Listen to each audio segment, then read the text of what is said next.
Have you ever looked at the past and just seen things that don't quite add up? Events that seem to break all the rules we thought history was supposed to follow? Well, today, we're diving into two of the biggest puzzles in all of history. We're talking about events so statistically wild, they seem to challenge the very fabric of reality itself. You know, we tend to think history has rules, right? There are patterns. Empires rise and then they fall. Cultures blend together and assimilate. The powerful usually win. It's almost like a kind of social physics. But what happens when history just completely ignores its own laws? So on one side, you have the universal laws of history, things like cultural entropy. If you scatter a group, they eventually disappear. Or linear growth. Movements grow based on their power. But then you get these two massive exceptions. First, the survival of the Jewish people for 2,000 years without a homeland, and second, the explosion of Christianity from this tiny, powerless sect into a world-shaping force. From a sociological standpoint, these aren't just strange. The source material we're looking at calls them glitches in the system. To even begin to understand these glitches, we're going to need a whole new way of thinking. And the source we're drawing from gives us a really fascinating philosophical toolkit. It all kicks off with this one very powerful, very counterintuitive idea. It's called the scandal of the particular, and it's basically our deep-seated resistance, our discomfort with the idea that the biggest, most important truths don't come from grand, sweeping, universal laws. Instead, they might come from small, specific, local, and kind of messy details. We crave these big, clean theories, but what if history is actually whispering its biggest secrets through the particulars? And that leads to this really radical shift in how you look for truth. The argument is that truth isn't found in some polished, abstract theory. No, it's found in the gritty reality of actual people and places, what the source poetically calls the warts and dust of real life. So, when our usual explanations, our conventional models, completely fail to explain these historical glitches, we run into something the source calls an epistemic debt. It's like an intellectual IOU. The data is so bizarre that our current theories just can't pay the bill.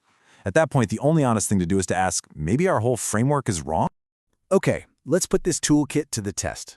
Let's look at our first case study, the history of Israel. The source presents this not just as a historical curiosity, but as a direct challenge to what you might call the laws of social gravity. The source uses this really powerful metaphor to describe it, a historical burning bush. And that just perfectly captures it, doesn't it? This bright, distinct identity that just keeps burning through centuries of events that, by all accounts, should have snuffed it out completely. I mean, just look at the standard rules of sociology. Diaspora, scattering a people, should lead to them blending in, assimilating. Persecution, it usually wipes out minority groups. And dead languages, well, they stay dead.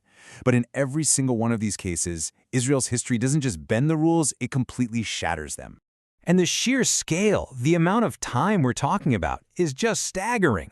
We are talking about nearly 2,000 years without a sovereign homeland.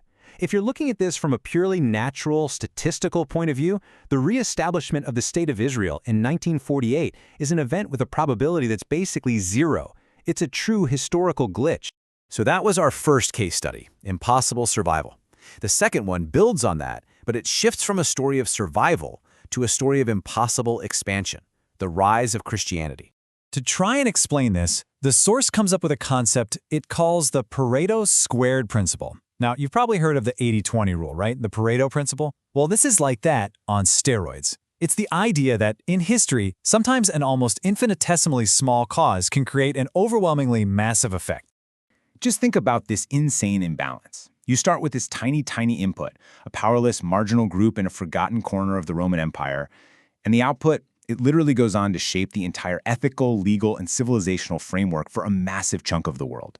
The echo is just astronomically louder than the initial sound. And what was that tiny little factor that caused this gigantic explosion? According to the source, it was the ultimate scandal of the particular. The absolutely shocking claim that the infinite, universal divine identified itself completely with one single, specific human being, complete with, as the source so bluntly puts it, body odor and warts. That idea was a bifurcation point. It was an idea so radical, it just completely reordered the world around it. So we have these two case studies, these two massive historical puzzles. How does the source pull them together? Well, it gets to a pretty stunning conclusion. What if these historical glitches aren't glitches at all? And here it is, the core of the argument. These statistical impossibilities are intentional. They are not random noise in the data of history. They are a deliberate message, an address, from a source that exists outside the normal chain of cause and effect. Now, for a source to even be able to speak through history, the argument goes, it would have to have some very specific qualities. It couldn't be caused by something else. It has to be a real, concrete thing, not just an idea. It has to be a necessary part of reality.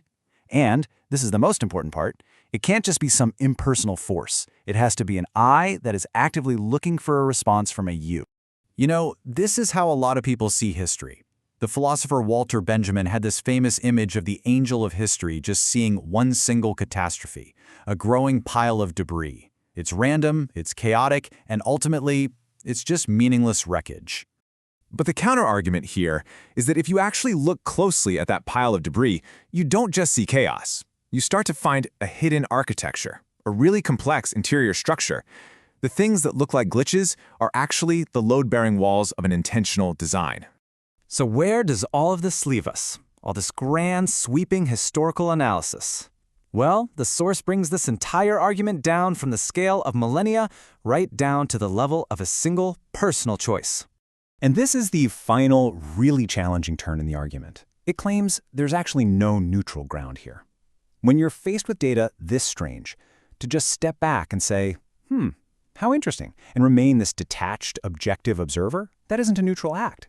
It's an active choice to ignore what the source is calling a direct address.